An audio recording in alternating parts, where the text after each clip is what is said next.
और दोस्तों, आपके अपने चैनल महिला तूफान में मैं आप लोगों का स्वागत करती हूँ। दोस्तों, मार्गशीर्ष अगहन मास की एकादशी व्रत जो है करने के क्या पुण्य हैं और इस व्रत की कथा सुनने से हमें क्या लाभ मिलता है। तो दोस्तों, एक बार युधिष्ठिर जी के मन में ये विचार आया तो वो श्री कृष्ण भगवान से पूछ ही लिए कि हे कृष्ण, मार्गशीर्ष अगहन मास की एकादशी कैसे प्रकट हुई और एकादशी का व्रत क्यों करते हैं और उत्पन्ना एकादशी व्रत, इस व्रत का क्यों नाम पड़ा और इस व्रत को करने से क्या पुण्य होता है। तो श्री कृष्ण भगवान कहें, हे कुंती नंदन, ये व्रत जो है बहुत ही फलदायी है, पुण्यकारी है। इस व्रत को करने से 1000 गौदान का फल मिलता है, अश्वमेव यज्ञ का फल मिलता है और ब्रह्म हत्या के पाप से भी लोग मुक्त हो जाते हैं। तो ये समस्त मनोकामना को पूर्ण करने वाली एकादशी का व्रत है और इस व्रत के दिन कथा सुनने से या इस व्रत की कथा सुनने से भी बहुत ही पुण्यकारी फल प्राप्त होता है।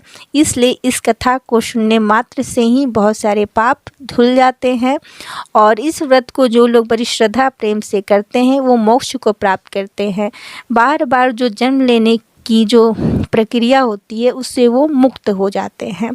अब मैं सुनाता हूँ कथा। तो भगवान श्री कृष्ण जो है कथा सुनाते हैं युधिष्ठिर जी को कि सतयुग के समय में, हे कुंती नंदन, सतयुग के समय में मूर नामक एक दानव रहता था। वह बड़ा ही प्रतापी था और बड़ा ही पराक्रमी था। अपने पराक्रम से धरती पर ही नहीं, ऋषि मुनियों पे आतंक ही नहीं, वो स्वर्ग लोक में इंद्रदेव के भी अपने आतंक से उन्हें परास्त कर चुका था, सभी देवताओं को परास्त कर चुका था और सभी देवतागण जो हैं मूर नामक राक्षस के डर से वो लोग पृथ्वी को प्रस्थान कर चुके थे और पृथ्वी लोक में विचरण कर रहे थे। तभी इंद्रदेव को ध्यान आया कि क्यों ना अपनी प्रार्थना, अपनी व्यथा, जो अपना दुख है, भगवान शंकर को सुनाया जाए। भगवान शंकर बहुत भोले हैं, वो हमारे लिए कुछ अवश्य करेंगे। ये सोचकर भगवान देवराज जो इंद्र हैं सभी देवताओं के साथ भगवान शंकर की शरण में गए और बोले कि हे भोलेनाथ, हमारी रक्षा करें। मूर नामक राक्षस दानव जो है वो बड़ा ही पराक्रमी है, उनके डर से, उसके आतंक से हम सभी देवता पृथ्वी में विचरण कर रहे हैं। कोई मार्ग तो सुझाएं। हे ईश्वर, हमारी मदद करे। हे तीनों लोकों के नाथ, हमारी मदद करे। अपनी व्यथा इंद्रदेव सुनाने लगे। सभी देवता भी भगवान शंकर की आवाहन स्तुति करने लगे।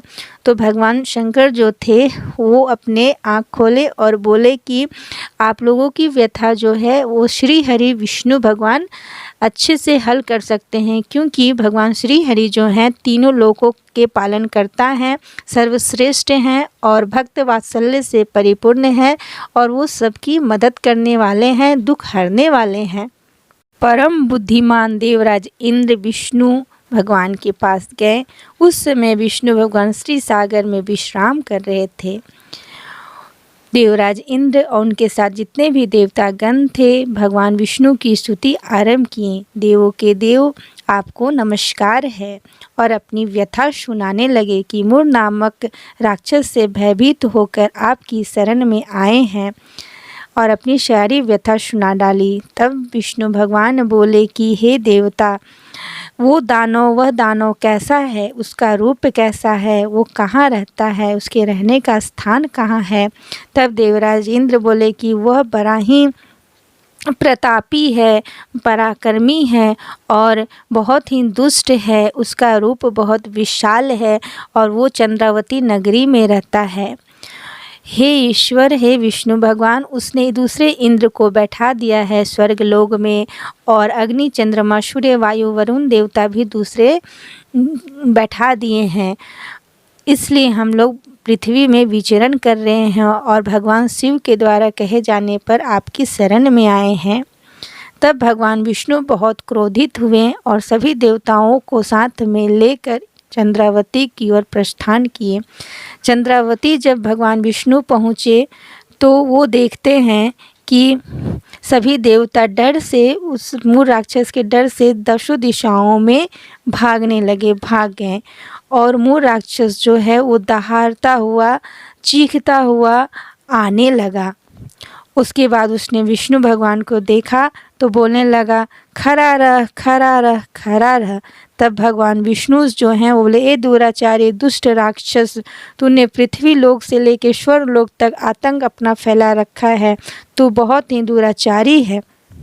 भगवान विष्णु जो है अपने दिव्य बाणों से वार करने लगे, मारने लगे। इससे बहुत सारे राक्षस जो हैं, सैकड़ों योद्धा मौत के मुंह में चले गए, छिन्न भिन्न होकर रह गए। तब मूर राक्षस जो था वो भी भगवान विष्णु से युद्ध करने लगा। फिर एक समय ऐसा आया कि भगवान विष्णु जो है वो एक गुफा में बद्रिकासन में गए और वहाँ एक 12 योजन लंबी एक गुफा थी जिसका सिर्फ एक ही दरवाज़ा था। उस गुफा का नाम सिंहावती था। वहाँ भगवान विष्णु चले गए और वहाँ पे वो विश्राम करने लगे। वहाँ उनकी आँख लग गई।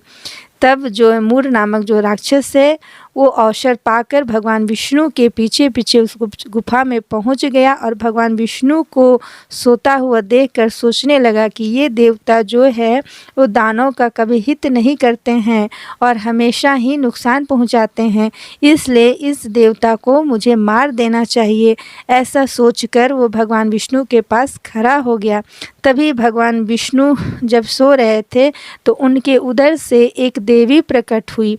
वो देवी बहुत ही रूपवती और बहुत ही सौभाग्यवती थी, अस्त्र शस्त्र से परिपूर्ण थी और सभी युद्ध कलाओं में निपुण थी। उनके मुख से बहुत ही तेज निकल रहा था और वो अस्त्र शस्त्र से युक्त प्रकट हो गई। उसके बाद वो बोली मूर नामक राक्षस को, अरे मूर्ख, तू क्या देख रहा है? अब तेरा अंत समय आ गया है। और ऐसा कर कर मूर राक्षस पर माँ की सिर्फ फूंकार से ही वो राख का ढेर हो गया। इस तरह माता जो है वो मूर नामक राक्षस का वध कर दी। और जैसे ही माता मूर नामक राक्षस का वध की, भगवान श्री कृष्ण श्री हरि की आंख खुल गई। वो निद्रा से जाग उठे और बोले, हे देवी, हे कल्याणी, आप कौन हो? आप यहाँ कैसे? तब माँ बोलती है कि हे भगवान, मैं आपके ही उदर से, आपकी ही शक्ति से प्रकट हुई हूँ और मैंने इस राक्षस का वध किया। तब श्री कृष्ण भगवान जो श्री हरि थे, भगवान श्री कृष्ण के रूप में, वो बोलते हैं कि हे कल्याणी, हे देवी, इस कार्य हेतु आप मन चाह वर मुझसे मांगो, देव दुर्लभ वर होने पर भी मैं आपको दूंगा। वह कन्या साक्षात एकादशी थी। वह कन्या रूपी माता बोली कि मैं सब तीर्थों में प्रधान बनूं, समस्त संसार की विघ्न बाधा हरने वाली देवी बनूं, और जो इस दिन एकादशी का व्रत करते हैं, व्रतधारी बने, उन्हें आप मोक्ष प्रदान करें, जन्म जन्मांतर के जन्म से उन्हें मुक्त करें और उन्हें धार्मिक बनाए, धर्म प्रदान करे, धन प्रदान करे और उनका जीवन सुखमय बनाए। इस तरह से माता अपनी इच्छा जाहिर करती हैं। तो भगवान विष्णु बोलते हैं, हे एकादशी देवी, आप जैसा चाहोगी वैसा ही होगा, तथा अस्तु। इस तरह भगवान वहाँ से अंतर्ध्यान हो जाते हैं और इस एकादशी का नाम उत्पन्ना एकादशी पड़ता है, क्योंकि माता जो है भगवान श्री हरि की ही शक्ति उनके उदर से उत्पन्न हुई थी। इस तरह से ये कथा पूरी होती है। और एकादशी का जो व्रत है 10वीं तिथि की रात से ही प्रारंभ हो जाती है। उस रात सात्विक भोजन करें, क्रोध लोभ का त्याग करें और व्रत के दिन जागरण करें। द्वादशी तिथि में ब्राह्मणों को दान देकर पारण करें। इस व्रत को करने से अश्वमेध यज्ञ का फल मिलता है। यह व्रत को करने से 1000 गौदान का भी फल मिलता है और ब्रह्म हत्या से भी लोग मुक्त हो जाते हैं। यह व्रत गोपनीय एवं उत्तम व्रत है। इस व्रत को अवश्य करें। अच्छी लगी हो तो लाइक करें, शेयर करें, कमेंट करें। मेरे चैनल पर नए हैं तो सब्सक्राइब करें। Thanks for watching my video. जय हिंद, जय भारत।